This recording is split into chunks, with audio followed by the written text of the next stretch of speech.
पाठ 7। इस कहानी का शीर्षक है वीर अभिमन्यु। तो चलिए इस कहानी को पढ़ते हैं। आप इस तरह सोच में क्यों बैठे हैं महाराज? युद्ध के क्या समाचार हैं? 16 वर्ष के अभिमन्यु ने युधिष्ठिर के चरण छूकर मतलब पांव छूकर पूछा। समाचार अच्छे नहीं हैं बेटा, लेकिन तुम क्यों चिंता करते हो? हम लोग तो हैं ही, युधिष्ठिर ने कहा। मुझे भी बताइए, अभिमन्यु ने आग्रह किया या निवेदन किया। युधिष्ठिर बोले, यह तो तुम जानते ही हो कि अभी तक हमारी जीत हो रही थी। कौरव सेना के बहुत से वीर मारे गए हैं, परंतु आज जब अर्जुन यहाँ नहीं है, तब कौरवों ने चक्रव्यूह की रचना की है और हमें ललकारा है। तो इसमें चिंता की क्या बात है? अभिमन्यु ने पूछा। अभिमन्यु ने कहा कि इसमें चिंता की क्या बात है? युधिष्ठिर ने कहा, तुम नहीं जानते कि चक्रव्यूह का तोड़ना कितना कठिन है। उसमें सेना को चक्करदार घेरे में खड़ा किया जाता है। व्यूह में 7 द्वार होते हैं और हर द्वार को तोड़ने की एक विशेष विधि होती है। हम में से तुम्हारे पिता अर्जुन के अलावा और कोई चक्रव्यूह तोड़ना नहीं जानता। यदि हम कल चक्रव्यूह की लड़ाई में नहीं जाते तो हमारी हार मानी जाएगी। आप चिंता न करें, अभिमन्यु ने कहा। मुझे युद्ध में जाने की आज्ञा दें। मैं चक्रव्यूह तोड़ दूंगा। युधिष्ठिर बोले, तुमने चक्रव्यूह तोड़ने की विद्या कब सीखी? अभिमन्यु ने उत्तर दिया, महाराज, एक बार पिताजी ने माँ से चक्रव्यूह तोड़ने का वर्णन किया था। उस समय मैं माँ के पेट में था, मतलब गर्भ में था, और मैंने यह वर्णन सुना। तभी से मैं यह विद्या जानता हूँ। केवल व्यूह से निकलना नहीं जानता, क्योंकि जब अंतिम द्वार तोड़ने का वर्णन आया तभी माँ को नींद आ गई और पिताजी ने वर्णन बंद कर दिया। अंतिम द्वार को तो मैं अपनी गदा से ही तोड़ दूंगा। भीम ने गदा हिलाते हुए गरज कर कहा। युधिष्ठिर ने अभिमन्यु से कहा, लेकिन तुम अभी बालक हो, हम तुम्हें लड़ाई में कैसे भेज सकते हैं? अभिमन्यु ने कहा, महाराज, मैं भी वीर पुत्र हूँ। शत्रु ललकारे और मैं बैठा रहूं, यह कैसे हो सकता है? युधिष्ठिर करते ही क्या, उन्होंने अभिमन्यु को युद्ध में जाने की आज्ञा दे दी। चक्रव्यूह के द्वार पर गुरु द्रोणाचार्य खड़े थे। अभिमन्यु ने दूर से ही उनके चरणों में बाण छोड़कर प्रणाम किया। द्रोणाचार्य समझ गए कि यह अर्जुन का पुत्र अभिमन्यु ही है। बाणों की बौछार करता हुआ अभिमन्यु व्यूह के भीतर घुसा। उसके पीछे भीम और दूसरे पांडव वीर थे। भीम ने द्रोणाचार्य के रथ को उठाकर घोड़ों के समेत आकाश में फेंक दिया और व्यूह में घुस गए। व्यूह के अगले द्वार पर जयद्रथ था। अभिमन्यु का उससे घोर युद्ध हुआ। उसको हरा के अभिमन्यु भीतर घुस गया, परंतु भीम और दूसरे पांडवों को जयद्रथ ने व्यूह के भीतर न जाने दिया। अभिमन्यु अकेला पड़ गया, लेकिन अकेले ही वह सबसे युद्ध करता रहा। उसके बाणों की वर्षा से कौरवों की सेना में के हाथी, घोड़े, पैदल सैनिक सब गिरने लगे। वह जिधर भी मुड़ जाता उधर मैदान साफ हो जाता। अभिमन्यु की वीरता देखकर कौरवों में खलबली मच गई। दुर्योधन ने जब देखा कि चक्रव्यूह का अंतिम द्वार टूटने ही वाला है, तो उसने अपने 7 महारथियों को ललकार कर कहा, आप देखते क्या हैं? एक साथ मिलकर इसे क्यों नहीं मार डालते? यह सुनते ही 7 महारथियों ने उसे घेर लिया और उस पर चारों ओर से बाणों की वर्षा करने लगे। किंतु कहाँ वह एक और कहाँ 7 महारथी? उसका सारथी मार डाला गया, धनुष भी काट दिया गया। जब उसके पास कोई हथियार नहीं रहा तो वह रथ के पहिए को ही हाथ में लेकर शत्रुओं पर झपटा, लेकिन उसका पहिया भी काट डाला गया। वह निहत्था हो गया और बाणों से उसका शरीर छलनी हो गया। अभिमन्यु ने शत्रुओं को धिक्कारा और द्रोणाचार्य की ओर मुड़कर कहा, गुरुवर, आपके रहते हुए यह कैसी लड़ाई हो रही है जिसमें निहत्थे पर वार होता है? आप क्यों नहीं बोलते? द्रोणाचार्य कुछ कह न सके। उनका सिर नीचा हो गया। इतने में दुशासन के पुत्र ने पीछे से अभिमन्यु के सिर पर गदा मार दी। वह वीर धरती पर गिर पड़ा और फिर कभी न उठा। युद्ध में अभिमन्यु को वीर गति प्राप्त हुई। अपने साहस और शौर्य के कारण वह सदा के लिए अमर हो गया। 7 महारथियों से घिर जाने पर भी वह विचलित नहीं हुआ और अकेले उनसे युद्ध करता रहा। उसकी वीरता की कहानी आज भी हमें प्रेरणा प्रदान करती है। तो चलिए कुछ कठिन शब्द को देखते हैं। जैसे पहला शब्द है समाचार। समाचार का अर्थ होता है सूचना या खबर। दूसरा शब्द है वर्णन। वर्णन का अर्थ होता है विस्तार पूर्वक कथन। अगला शब्द है गरज कर। गरज कर का अर्थ होता है कड़कना या जोरदार शब्दों में ललकारना। अगला शब्द है बौछार। बौछार का अर्थ होता है भरमार या अत्यधिक मात्रा में। अगला शब्द है व्यूह। व्यूह का अर्थ होता है समूह या सैनिकों को विशेष क्रम में खड़ा करना। अगला शब्द है खलबली। खलबली का अर्थ होता है अफरा तफरी या भगदड़।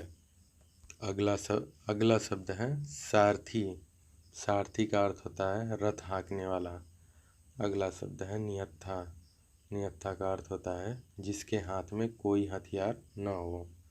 अगला शब्द है वीरगति। वीरगति का अर्थ होता है युद्ध में बिना डरे लड़ते हुए मृत्यु को प्राप्त होना। अगला शब्द है धिक्कार।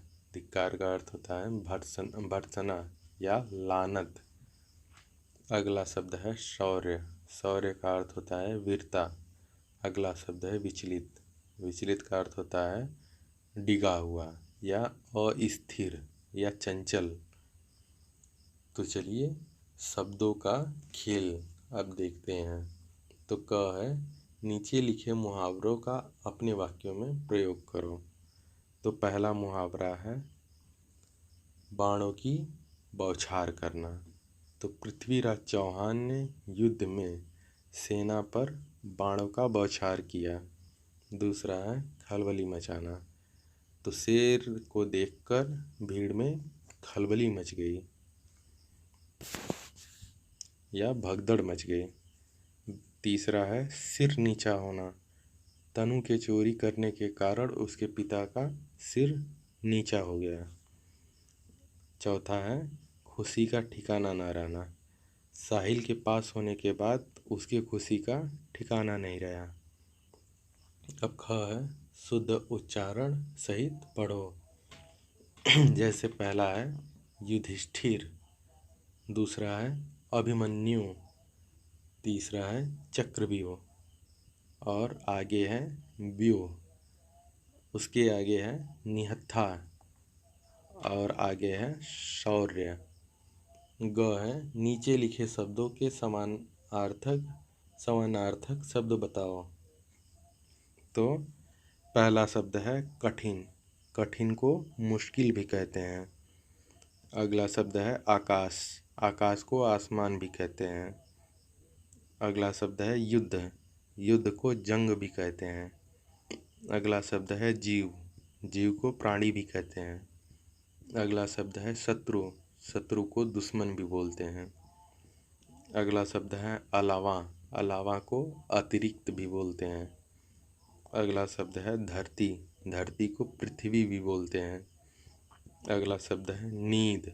नींद को निद्रा भी बोलते हैं। अगला शब्द है आज्ञा।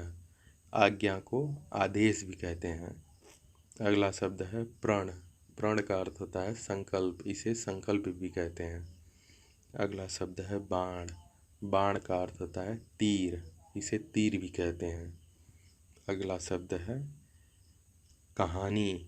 कहानी को कथा भी कहते हैं। इसका समानार्थी शब्द होता है कथा। अब घ है नीचे लिखे वाक्यों में उचित विराम चिन्हों का प्रयोग करो। तो उचित विराम चिन्ह इस प्रकार लगे हुए हैं। जैसे क है अभिमन्यु ने कहा महाराज मैं भी वीर पुत्र हूँ। तो अभिमन्यु ने कहा उसमें पट पाई। जैसे संयोजक चिन्ह और महाराज और कामा मैं भी वीर पुत्र हूँ। वीर पुत्र में संयोजक का चिन्ह। ख है समाचार अच्छे नहीं हैं बेटा लेकिन तुम क्यों चिंता करते हो। तो समाचार अच्छे नहीं हैं कामा बेटा के बाद विस्मयादिबोधक चिन्ह लेकिन तुम क्यों चिंता करते हो। यह प्रश्नवाचक वाक्य है तो प्रश्नवाचक चिन्ह लगेगा। अब ग है महाराज मैं भी वीरपुत्र हूँ। शत्रु ललकारे और मैं बैठा रहूँ यह कैसे हो सकता है। तो महाराज के बाद कामा मैं वीरपुत्र हूँ। वीरपुत्र में संयोजक का चिन्ह। और यह वाक्य पूरा होता है तो विराम चिन्ह पूर्ण विराम चिन्ह। शत्रु ललकारे और मैं बैठा रहूं यह कैसे हो सकता है। तो मैं शत्रु ललकारे और मैं बैठा रहूं तो इसके बाद कामा अर्ध विराम चिन्ह। यह कैसे हो सकता है यह प्रश्नवाचक वाक्य है तो इसमें प्रश्नवाचक चिन्ह लगेगा। आगे है पढ़ो और समझो।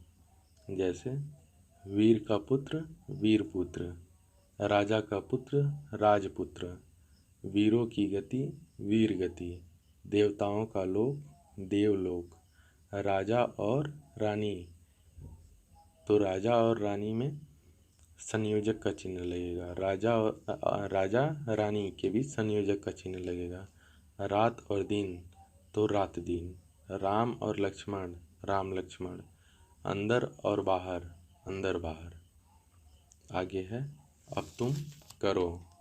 जैसे गृह का स्वामी गृह स्वामी, राष्ट्र का ध्वज राष्ट्र ध्वज, वन में वास वनवास, पुष्पों की वर्षा पुष्प वर्षा। आगे है आगे और पीछे आगे पीछे, ऊपर और नीचे ऊपर नीचे, माता और पिता माता पिता, हम और तुम हम तुम। आगे है बोध प्रश्न। पहला है उत्तर दो।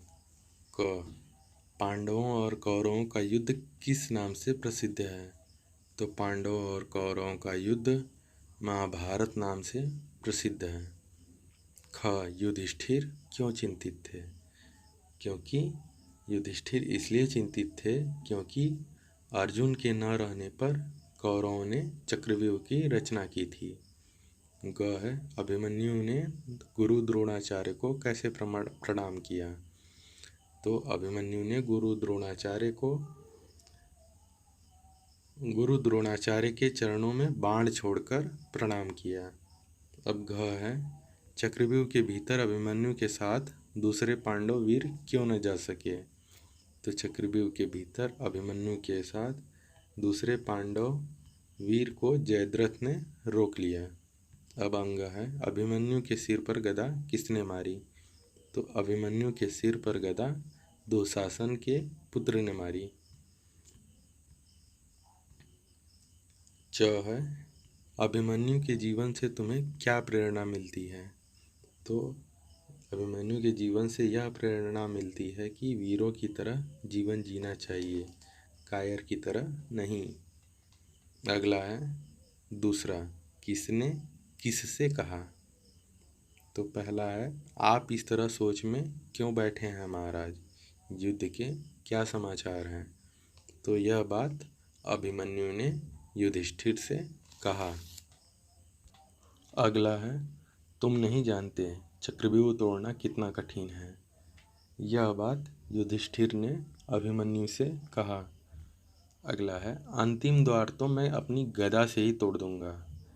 यह बात भीम ने युधिष्ठिर से और अभिमन्यु से कहा।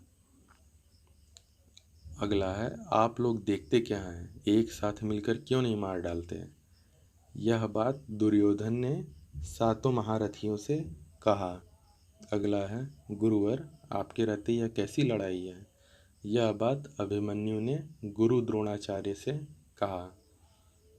आगे है, तुम्हारी कलम से इसमें तुम्हारे आसपास भी किसी बच्चे ने विपत्ति के समय बहादुरी का परिचय दिया होगा।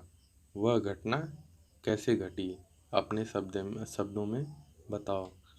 तो ऐसी कोई घटना बताओ जिसमें किसी बच्चे ने बहादुरी का परिचय दिया हो, बहादुरी का काम किया हो, जैसे लगता हो कि वह काम किसी से नहीं होगा और उसे उस बच्चे ने कर दिखाया। आगे है, अब करने की बारी। तो कहानी क है, कहानी का कक्षा में अभिनय करो, मतलब कहानी का कक्षा में नाटक करो। ख है, इसी प्रकार की वीरता की कहानियाँ अपने बड़ों से सुनो।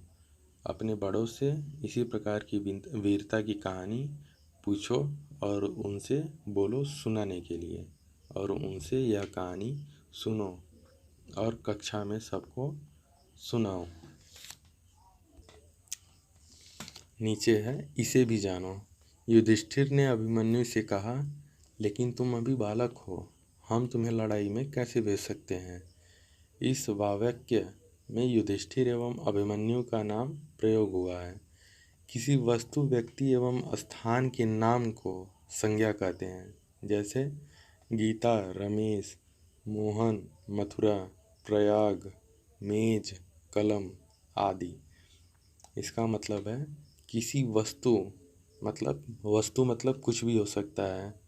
पेन हो सकता है, कागज़ हो सकता है, किताब हो सकती है, मेज हो सकता है, कुर्सी हो सकता है, तख्त हो सकता है, चारपाई हो सकता है। कोई भी वस्तु हो, कोई किसी भी चीज़ की नाम को संज्ञा कहते हैं। दूसरा है व्यक्ति, किसी भी व्यक्ति के नाम को संज्ञा कहते हैं, कोई भी व्यक्ति हो। दूसरा आगे है स्थान, किसी भी स्थान के नाम को भी संज्ञा कहते हैं। कोई वस्तु हो, कोई व्यक्ति हो, कोई स्थान हो, उसके नाम को संज्ञा कहते हैं। नीचे है, इसी वाक्य में अभिमन्यु नाम की जगह पर तुम और तुम्हें का प्रयोग हुआ। इसी प्रकार युधिष्ठिर की जगह हम सर्वनाम शब्द का प्रयोग हुआ। किसी नाम या संज्ञा के स्थान पर प्रयोग किए जाने वाले शब्द को सर्वनाम कहते हैं, जैसे मैं, तुम, हम, आप, मेरा, तुम्हारा, आपका, उसका, उसे आदि। जैसे कोई भी चीज़ संज्ञा है, किसी वस्तु, व्यक्ति एवं स्थान के नाम को संज्ञा कहते हैं, और संज्ञा के बदले में जो शब्द इस्तेमाल किया जाता है उसे सर्वनाम कहते हैं। जैसे राम घर जाता है, तो राम की जगह हम कह सकते हैं वह घर जाता है, तो वह राम की जगह इस्तेमाल हुआ शब्द है, वह जो है उपयोग किया गया है राम की जगह पर, तो वह जो है सर्वनाम शब्द है। तो किसी भी संज्ञा के स्थान पर प्रयोग किए जाने वाला शब्द सर्वनाम होता है। जैसे ये सब हैं, मैं, तुम, हम, आप, मेरा, तुम्हारा, आपका, उसका, उसे आदि।